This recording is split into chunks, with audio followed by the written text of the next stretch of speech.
Welcome everyone to Coaching in Session. My name is Michael Reardon, and I'll be your mindset coach today. And today we're going to be talking about change, how to do it, how to implement it, and if you need it. Because some people think they need to change. They need to become a different person in order for them to reach a life that they want to reach. But in reality, many of us don't have to change. We might have to adjust some of our habits, maybe our schedule, but we don't have to change who we are because the process of change is actually daunting. If you're new to the channel, make sure to like, comment, and subscribe, and to share this video with whomever you think may need some change. Now, when we look at change, we think we can change someone. That's just the way it is. This happens a lot in relationships. Someone thinks, okay, well, I'm going to get a fixer-up project and I'm going to make him or her my ideal match, and I'm going to change them.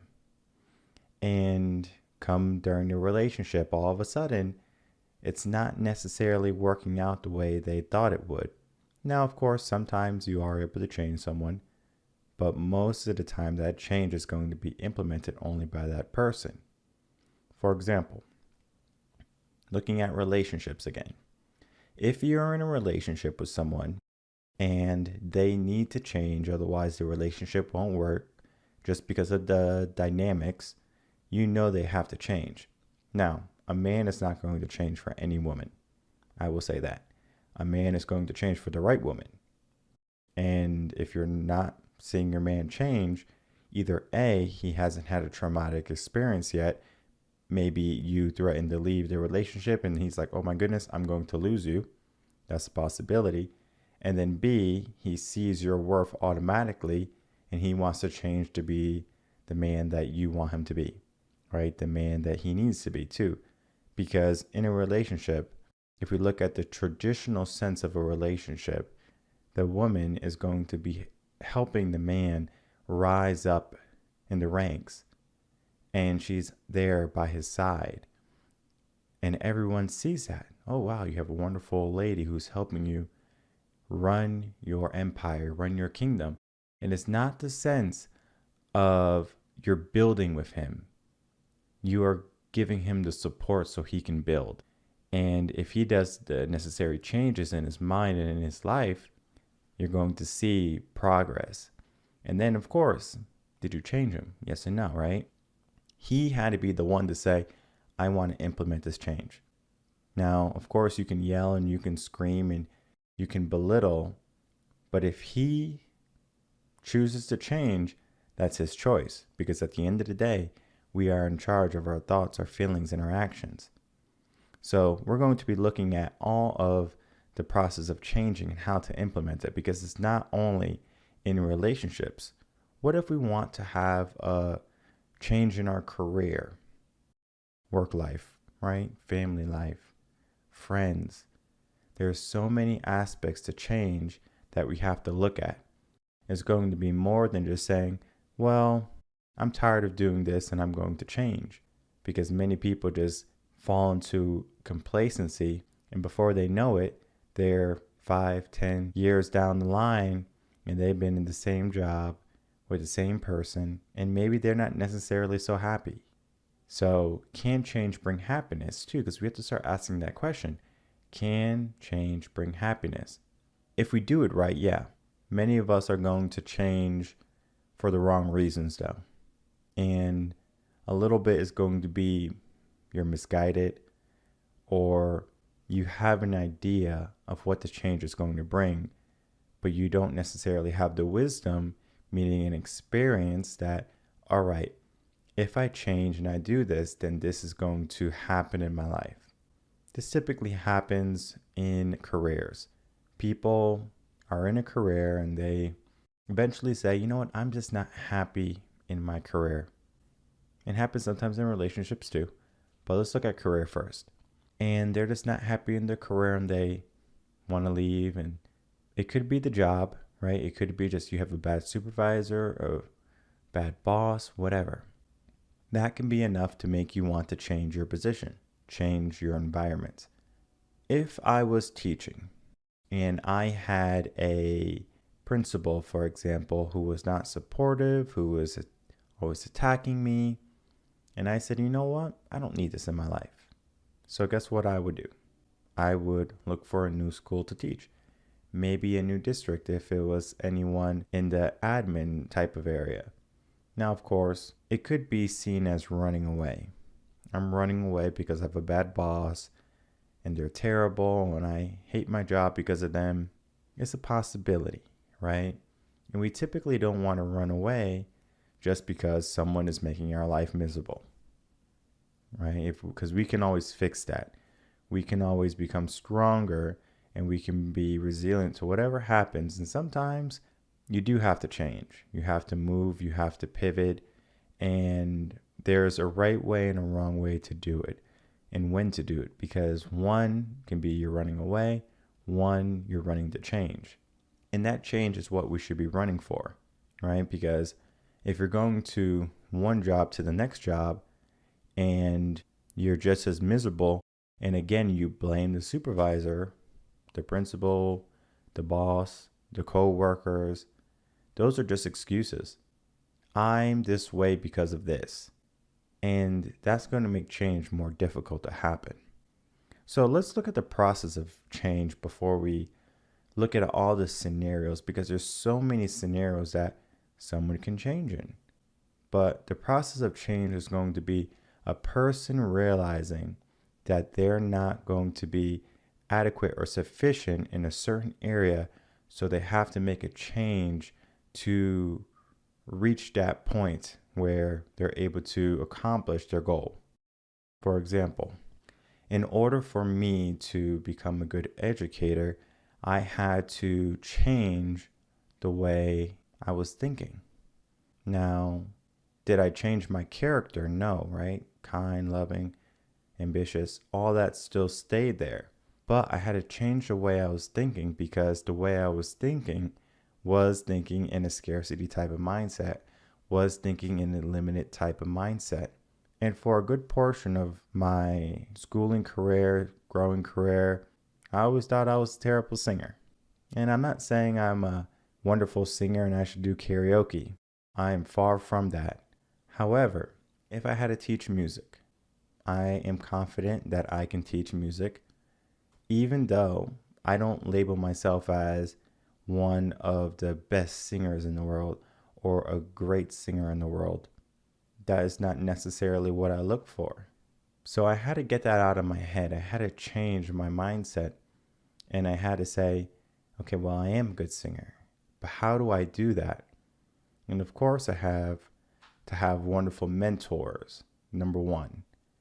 Because if you have someone who's going to support that change, it makes it a lot easier. So for me, I had someone in my corner saying, hey, you sound great. You're doing wonderful. And guess what?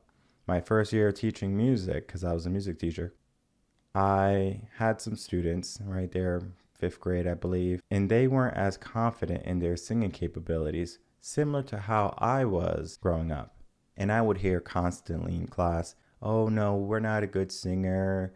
You're a better singer than us. And we're shy and we're nervous. I got every excuse, every reason for them not to sing. But I created an environment for change. The only thing I had to do was tweak how they viewed singing, how they viewed themselves, confidence. So I made them more confident. And now we started to do things in a fun manner. And now we did things to say, all right, well, you're doing this. How about this? Can you hit this pitch? And we started to work on making them better singers. And then eventually the confidence was there. It took a year. And then I had the director. He came to me. He says, what are you doing to these kids? You sound great. Because compared to the year before, night and day. And the same is true for us. Night and day when we start to apply change in the right manner. And that's going to be doing it in a positive way. Let's say you want to go on a diet. Now, of course, you know of some eating disorders, right? You have anorexia, I was a bulimia, something like that. you have different types of eating disorders that people might start to implement because they don't want to gain weight or they want to lose weight. The change that they're doing, be it positive that they're gaining a body image that they enjoy, that they are going to like, but the method, how they do it, is not positive. So if change is not positive, is it going to be lasting? Now, it depends on the situation. Because if you have a traumatic experience for change, it's not necessarily a positive thing, right? Let's say you lose a loved one, you lost a job, a relationship, right? That change is going to spark you, or that situation, that scenario is going to spark you to have action. And it can be the smallest of things. You can get in a breakup from your high school sweetheart, and all of a sudden, I'm going to change my life. I'm going to change how I think. I'm going to change what I do. And you hear this sometimes when a guy is super protective and a girl would say, well, who hurt you, right? Who hurt your emotions, your feelings? And at the same time, it's not necessarily that the guy got hurt. It's just that he woke up and he says, I need to change. Because we learn from our mistakes, and it would be silly to keep on making the same mistakes. So if something is not working, we change it. And in your life right now, ask yourself, what are the things that are working? What are the things that are not working? And if it's not working, what changes are you implementing right now or thinking about that have to be made for you to start that change? And many people don't even know that they have to change until they're made aware of it. And sometimes it's too late, right? Look at a marriage, for example. The wife might be going to the husband, I think we need to go see a counselor. And she's going to be saying that multiple times in the week, maybe in the month. Now the husband is like, well, of course we can go. Busy right now, put it off, put it off, put it off. She comes back a week later. Think we need to see a counselor. I'm just not happy in this relationship. Okay, well, we'll figure it out. And time goes on, a month, 2 months goes on, and then all of a sudden he receives divorce papers. Now he's like, whoa, what's going on here? Let's go see a counselor, right? He needed that spark. He needed that last initiative to say, hey, this is happening. He needed that wake-up call. And many of the clients who come to me have a traumatic experience in their life.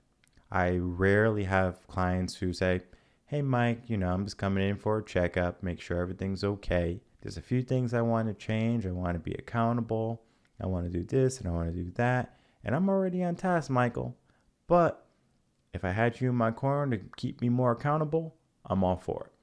People don't do that. People need some type of negativity in their life in order to spark the change. Now, when you have that point where you finally realize, wow, I'm alone. I need to change this. I need to find someone in my life that can be in a relationship with me. Or, oh, I need to go out and get a dog. Or I need to get some more friends, right? It's an awakening. It's a realization that something is happening where internally you're not fulfilled, where you're trying to fill in a hole. Now, how do people fill in that hole? It could be many things, right? We can use substances. We can use materialism. We can use just a void that we fill in with meaningless activities like watching TV or just being on our smartphones. We're trying to fill in a whole space so we don't have to pay attention to what's wrong. Because subconsciously our brain knows something about change. And that subconscious thought is, yes, I can change, but it's going to be a lot of work. And the brain doesn't necessarily want to put in that work. Why do you think New Year's resolutions fail? People want to change, right? They give themselves a goal, but after a while, subconscious mind comes in and they say, you know what? I don't really want to change. I want to stay exactly where I am because it's comfortable, right? Complacency. Same thing with substance abuse. Doesn't matter what it is, drugs, alcohol, smoking, right? You are going to be dependent on that substance, but you are not necessarily dependent on that substance, meaning you don't need it. You want it. And the subconscious mind is going to trick you again. Hey, you remember when you had that drink, you felt a little bit better? Yeah, right now you're pretty stressed, huh? And now it's telling you, let's go grab that drink. It's going to make you feel better. And you get it and you say, oh, yeah, this feels good. That hit the spot. It's amazing what the subconscious mind does. It literally tells us what we should be doing. And the subconscious mind doesn't necessarily have our best intentions all the time, right? Think of when you have a craving and you're on a diet. You're like, I want to eat a cake, but I'm not supposed to be eating cake. I'm on a diet. And then before you know it, you're eating the whole cake. And now you feel terrible the next day. Your subconscious mind won. Maybe you feel so bad. You're like, what's the point? I'm just going to continue to keep eating bad. And I just need to stop. It's a possibility, right? So there is a process for change. And the process is going to be different whether you're having a traumatic experience or if you're realizing, like you have an epiphany, that I need to change. The life that I'm living is not the life that I want. Now, if you have that epiphany, that's going to be the most difficult change you have to do. That's because when you have a traumatic experience, you have already hit rock bottom or a type of rock bottom in your mind. When you are having that epiphany, that type of change, you are going to have to go through the process of trying to reach that change and then fighting not to go back to how you were. So, for example, let's say that you want to change your mindset. You want to change a situation, a scenario. What's stopping you from going back to your old self, to your former self? And the answer is nothing. So the brain sees the challenge, right? The mind is going to see, well, this is easier than doing this, so I'm just going to go back to what I was doing. Because the brain, again, doesn't want to expend more energy than it needs. And change is tiring.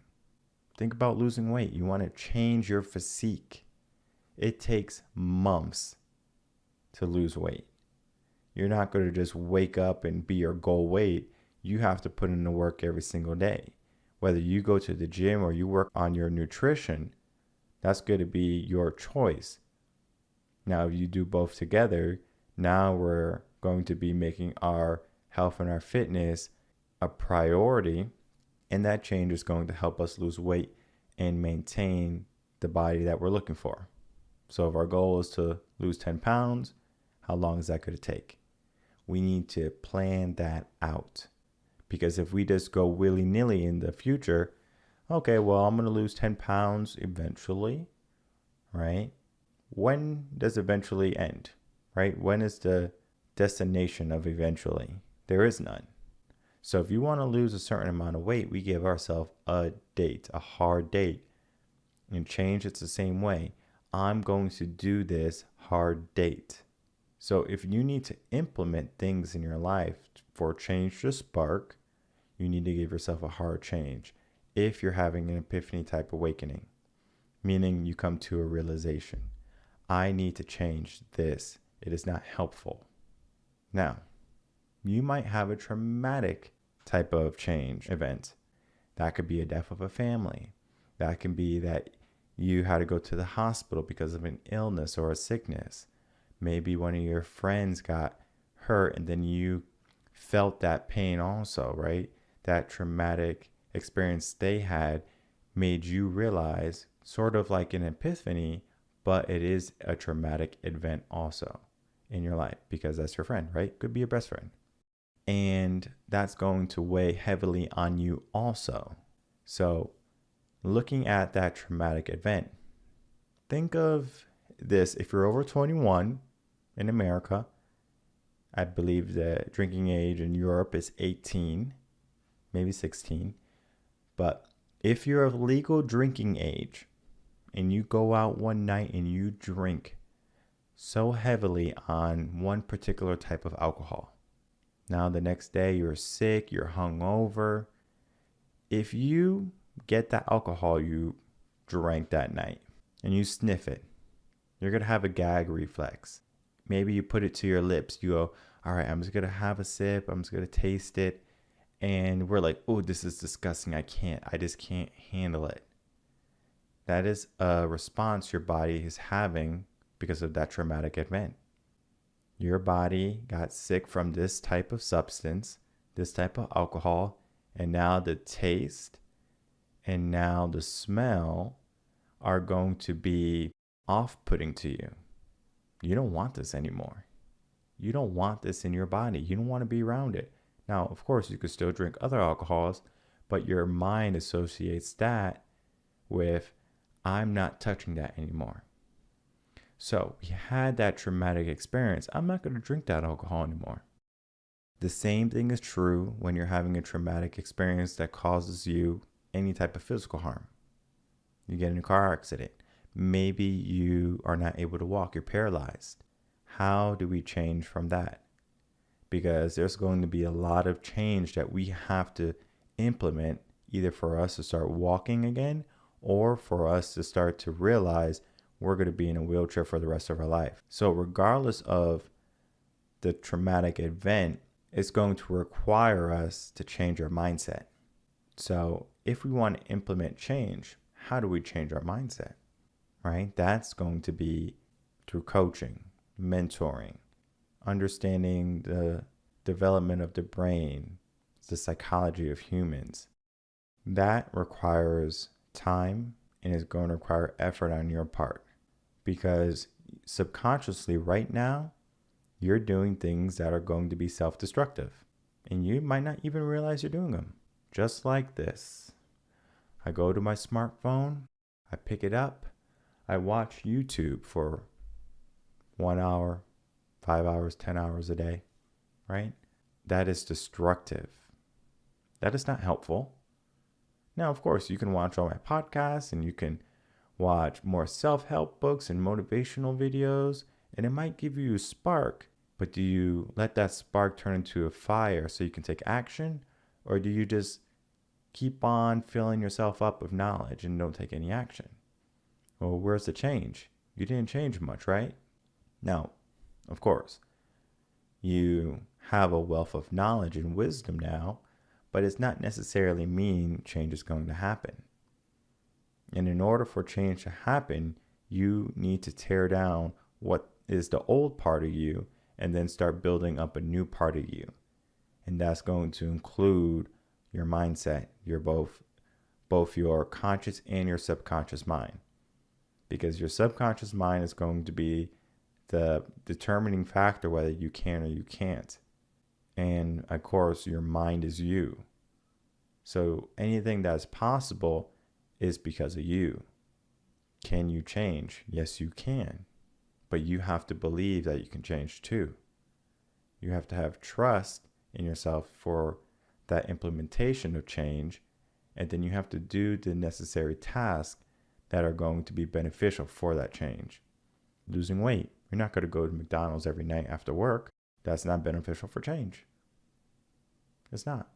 If you want to be in a relationship, a healthy relationship, you're going to make sure you have at least 90 minutes every single week of deep communication. That strengthens a relationship. And you might think, Michael, 90 minutes, that's nothing. Well, why do 50% of marriages fail? It's either because of finances or lack of communication.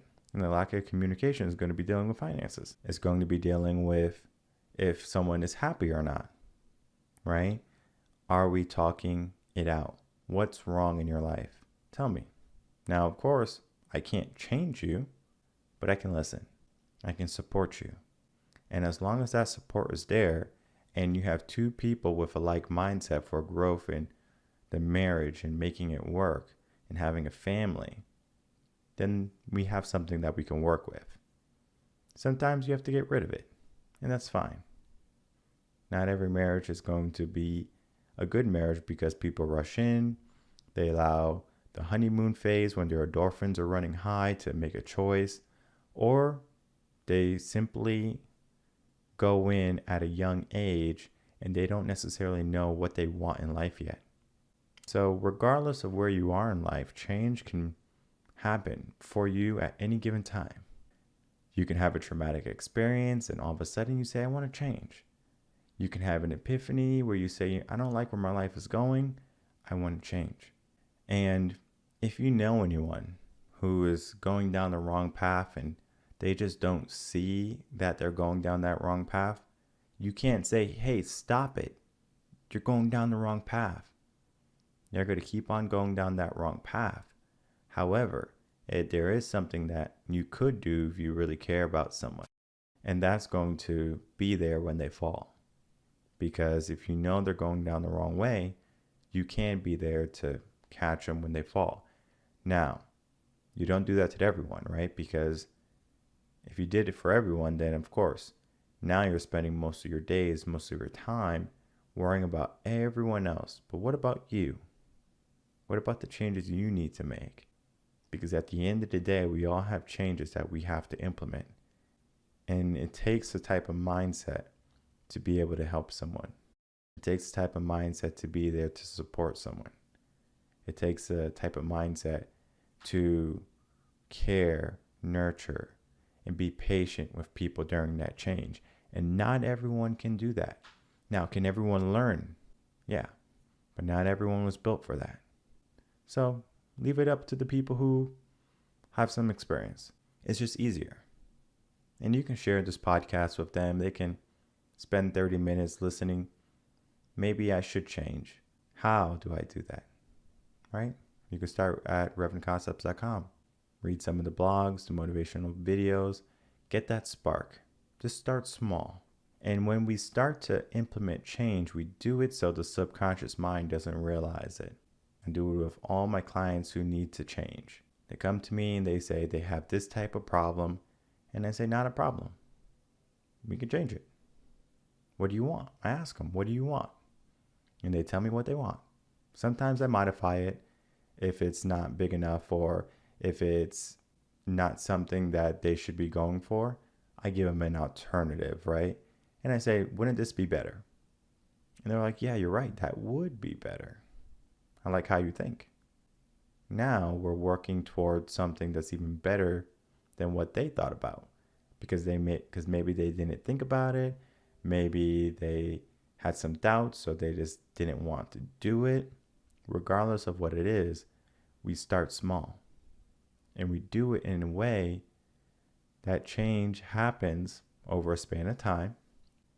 And before they know it, now their mindset has changed and formulated into something that's going to help them and give them the momentum to be the people they want to be. Because implementing change begins and ends with your mindset. If you're just tuning in, make sure to like, comment, and subscribe. Do all those things that videos like. And to share this podcast with anyone who you believe might benefit from a little bit of wisdom on change. I will see everyone again on Friday, 4 p.m. Central Standard Time for our next episode of Coaching in Session. Until then, everyone, take care.